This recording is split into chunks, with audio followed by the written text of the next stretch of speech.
Bienvenue dans cette courte vidéo pour apprendre à organiser l'année avec MHM. On va donc parler de programmation des apprentissages.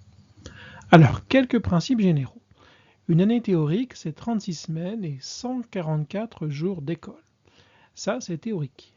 Il faut être pragmatique, il y a des jours fériés, il y a parfois des projets particuliers, des sorties de fin d'année, des absences, et donc on ne disposera jamais exactement de ces 144 jours d'école.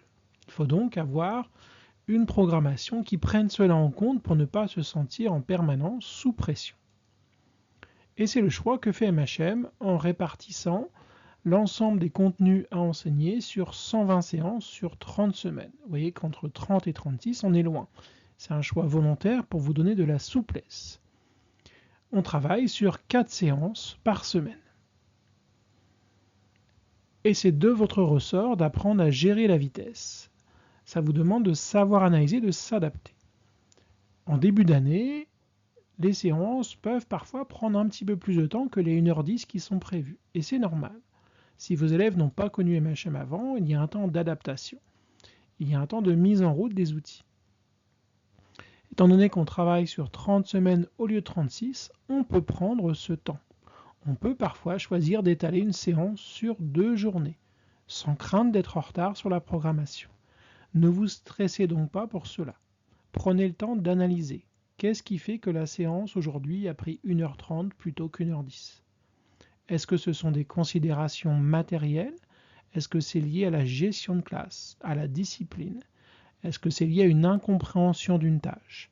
Est-ce que c'est lié à votre volonté d'aller plus loin et de vouloir absolument qu'ils maîtrisent un concept ?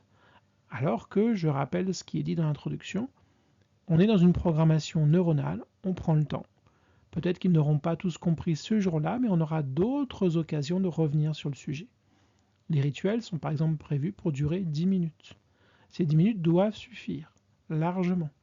Si ça a duré moins de 10 minutes, vous pouvez soit compléter avec le même type de typologie d'exercice que ce qui était présenté dans le rituel, ou bien simplement passer à la suite. Vous avez gagné quelques minutes qui seront utiles pour le calcul mental ou la résolution de problèmes. Ensuite, on va réfléchir à comment je programme ces 30 semaines, ces 120 séances sur l'année. On vous fait une proposition très pragmatique, basée sur le calendrier scolaire.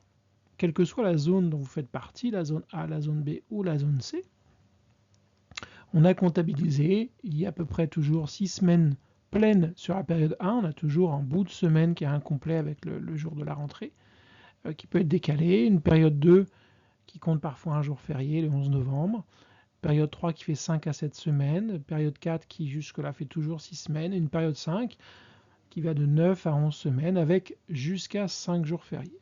Et donc en face de cela, on a découpé les 120 séances. Vous voyez que sur la période 1, on a pile 24 séances, ce qui nous laisse quand même les 2-3 premiers jours de la semaine de rentrée incomplète. Et puis voilà, on a découpé comme cela pour cesser la souplesse. La période 3, si vous êtes dans la zone qui compte 7 semaines, vous aurez juste 20 séances, vous avez tout le temps.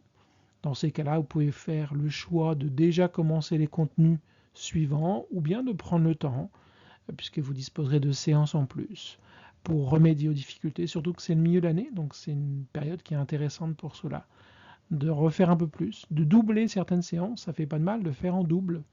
Il ne faut pas se sentir gêné par cela, les élèves, ça ne leur pose pas de problème et ça permet de les mettre aussi en confiance. Donc ça, c'est la solution la plus classique, la plus facile à suivre. La deuxième solution, j'ai envie de dire, est même encore plus facile à suivre. Tout simplement, on déroule les séances les unes après les autres. Je commence la séance 1, je fais la 2, je fais la 3. Et puis si j'ai un impératif, et ce jour-là, il n'y a pas de séance. Si j'ai fait la séance, j'en sais rien, 78 le lundi, et que le mardi, j'ai une sortie scolaire qui m'empêche d'avoir ma séance de mathématiques, et bien le jeudi, je fais ma séance 79. Je continue. Que je sois à temps plein ou à temps partiel, si l'enseignant qui est à temps partiel prend la suite, ça ne posera aucun problème. Donc j'avance tranquillement à mon rythme, avec cette idée que j'ai 120 séances à faire d'ici le 30 juin, le 2 juillet, le 3 juillet.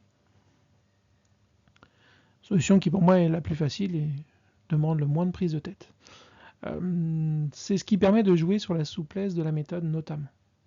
Imaginons que vous arrivez à la 20e séance, vous êtes à peu près à 8 jours des vacances de la Toussaint et vous voyez que pour certains élèves c'est encore difficile, il y a des choses qui ne sont pas bien acquises.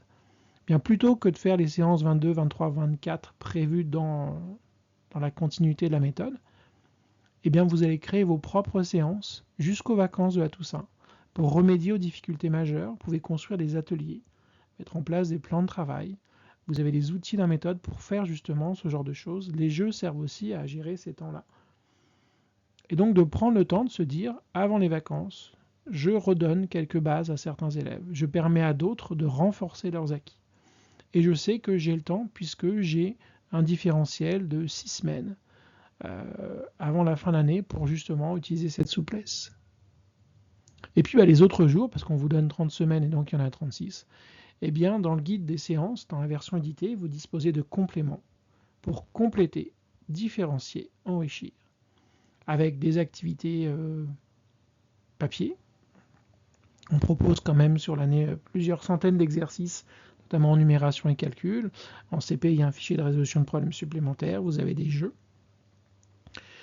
Vous avez des activités concrètes, vous avez des activités utilisant la géométrie, bref, vous avez vraiment de quoi faire des mini-projets.